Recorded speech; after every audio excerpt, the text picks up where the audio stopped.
Okay, the next thing I want to add to my monster is some teeth. So I'm going to take my clay, do the same method that I just did to add the eyeballs. Take the clay, roll it around, form it how I want it to be formed, maybe even pinch it in half if I think it's too big. Make that shape, and then I scratch it up, and I scratch where I want it to go.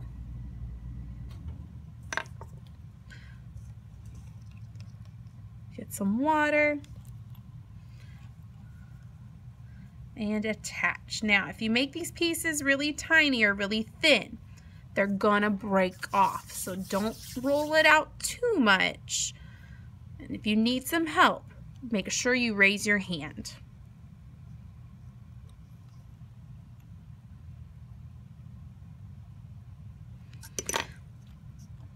What are some other things that we could add? Maybe I want a tongue, or maybe I want some spikes on the back. Well, to do spikes on its back, you're still gonna do the same thing, same process you did for your teeth, but maybe you wanna add some coils. Well, remember, a coil is a snake-like piece of clay. So you start out by taking your clay, you roll it into a sphere.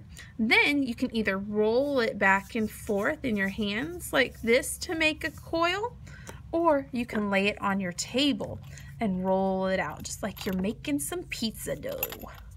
So making pizza, making pizza.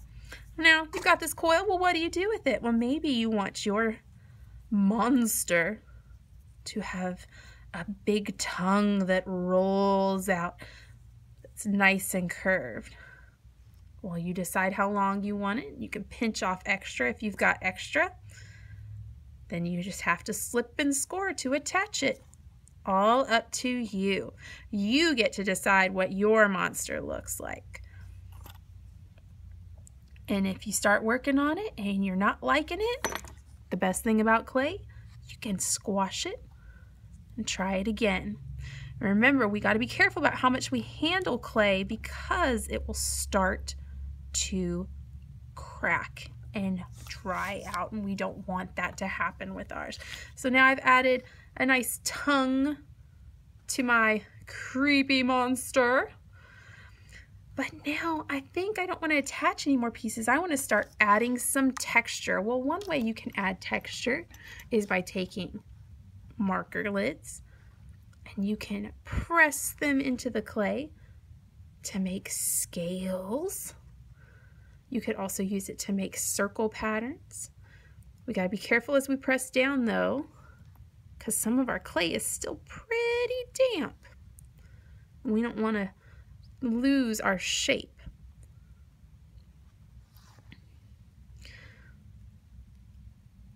So we can add texture by pressing things like marker lids or the ends of pencils. We could even take some of our tools and scratch designs into these, but you might want to wait until it's a little more dry for something like that. When you're done, you're going to take your monster, you're going to go put it on the back shelf where Miss Johns has your class's name and numbers and a location for your monster to go so that we don't lose whose it is. All right, now let your imagination run wild, create a fantastic monster.